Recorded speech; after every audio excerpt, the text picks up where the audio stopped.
यश भारतीय जी का रुख कर लेते हैं। उनकी पार्टी के पास एक टिकट, एक सीट है गठबंधन के फॉर्मूला के तहत। यश भारतीय जी, तैयारी कितनी है आपकी पार्टी की और खजुराहो में क्या होगा, कौन होगा, कब होगा? देखिए, आपके सवाल का जवाब दूंगा, लेकिन जो बड़ी चर्चा चल रही थी, भारतीय जनता पार्टी के साथी ने अपने पितृ पुरुष पंडित दीनदयाल उपाध्याय जी का नाम लिया। उनके एक पितृ पुरुष हैं श्यामा प्रसाद मुखर्जी जी, जो हमेशा से कांग्रेस पार्टी की खिलाफत में रहे।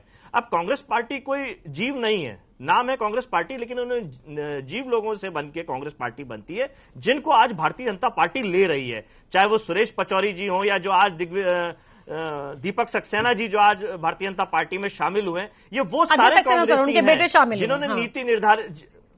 नहीं, दीपक सक्सेना जी के घर गया है, पूरा परिवार भारतीय जनता पार्टी का गया है, चाहे वो मुख्यमंत्री रहे हों। आज एक फोटो जारी हुई, आप देखिए। नहीं, हाँ मुझे पता है, लेकिन ऑफिशियली दीपक सक्सेना की बाइट आई है कि अभी वो शामिल नहीं हुए, तो इसीलिए बस मैं आपको कह रही थी। जी, सुनिए पंडा जी, सुनिए।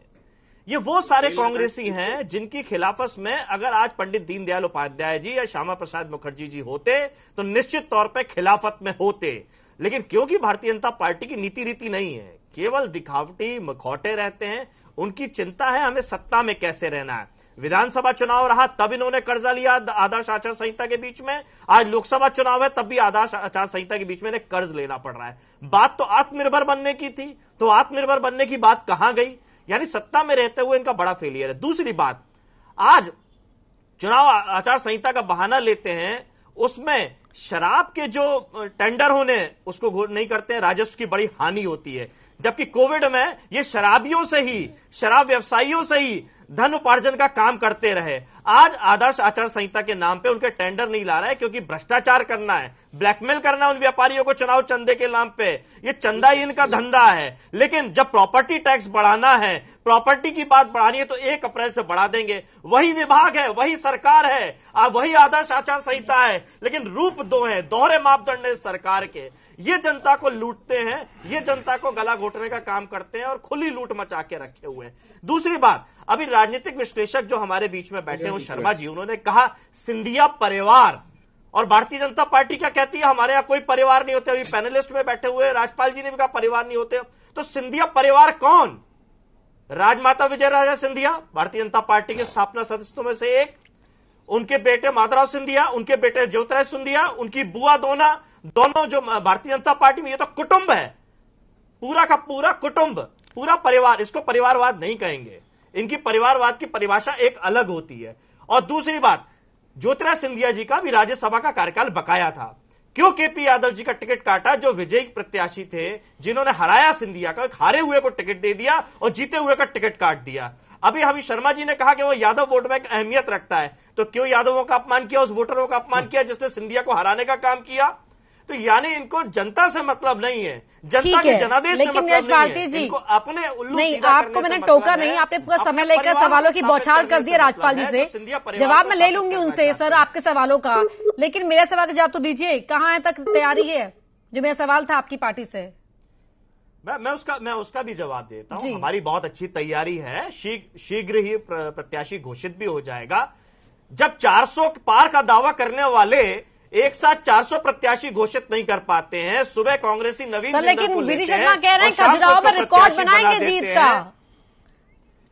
वो बनाए रिकॉर्ड, लेकिन रिकॉर्ड उस बात का बनाए कि पलायन होने में जनता भागेगी नहीं खजुराहो से। पन्ना से, छतरपुर से, कटनी से सबसे ज्यादा अगर पलायन देश भर में कहीं से होता है तो खजुराहो लोकसभा से होता है, जहां से वीडी शर्मा जी प्रदेश अध्यक्ष हैं। 8 विधानसभाएं भारतीय जनता पार्टी के, वो पलायन रोकने में भारतीय जनता पार्टी की सरकार नाकामयाब है। जो ट्रेन चलती है सबसे ज्यादा अगर अनारक्षित सीट किसी में है तो उसी ट्रेन में है जो खजुराहो से चलती है, क्योंकि मजदूर वर्ग पलायन करता है वहां से। उस पलायन को रोकने में भारतीय जनता पार्टी, बहुत सवाल हो गए राजपाल जी से। राजपाल जी, उनके लिए ना कोई योजना है, कोई नीति है।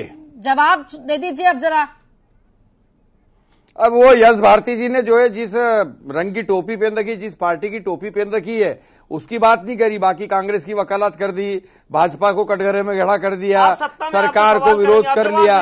पर ये कहाँ है ये नहीं बताएंगे। समाजवादी पार्टी के लिए कमलनाथ जी, जिनकी अभी ये तारीफ कर रहे थे जिनकी पार्टी की, उनने ये कहा था कि अखिलेश कौन, ये आपने हमने सबने सुना था, नहीं देंगे। पर ये कर्ज पे नहीं बोलेंगे, शराबियों पे नहीं बोलेंगे, शराबियों से जो ये चंदा लेना चाहते हैं उस पर कुछ नहीं बोलेंगे। क्या कहेगी? ये उस पर कुछ नहीं बोलेंगे जो शराबियों से चंदा लेना चाहते हैं। देखिए कुल मिला के ये सरकार शराबियों पे आश्रित है, चाहे शराब के व्यवसायी हो चाहे शराबी हो। पॉइंट पे बात करिए, आप करिए ना, चुनाव में आप करिए, आप करिए, आपकी क्या तैयारी है? राजस्व विभाग राजस्व हानि क्यों? में एक सीट कांग्रेस ने खेरात में दी है, वहाँ का कैंडिडेट कब आएगा ये बताएं जरा। लोकतंत्र पर नहीं होती है, नहीं बताएंगे ये क्यों?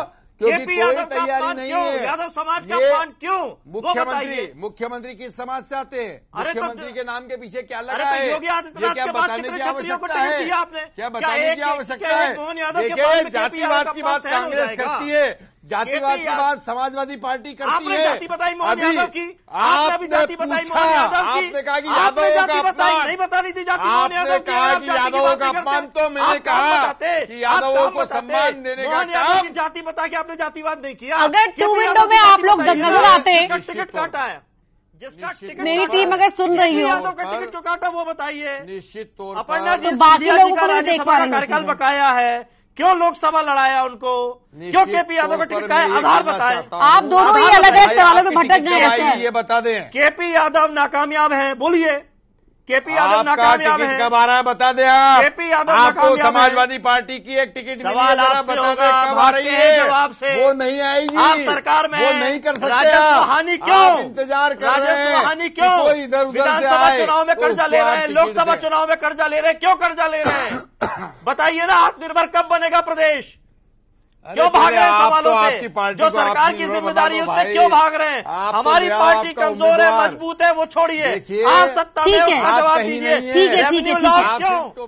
अब बस शांत हो जाइए, शांत हो जाइए। बहुत भड़ास निकाल ली आपने, सवाल का जवाब नहीं दिया, भड़ास पूरी निकाल ली है। लेकिन लेकिन लेकिन लेकिन भूपेंद्र गुप्ता जी हैं क्या हमारे साथ? अच्छा, वहाँ पे सिग्नल का दिक्कत है भूपेंद्र गुप्ता जी के यहाँ। लेकिन डॉक्टर शर्मा आपका रुख कर रही हूँ मैं, ठीक है, ठीक है, एक मिनट शांत जाइए, शांत हो जाइए। यश भारती जी, राजपाल जी, ठीक है डॉक्टर शर्मा।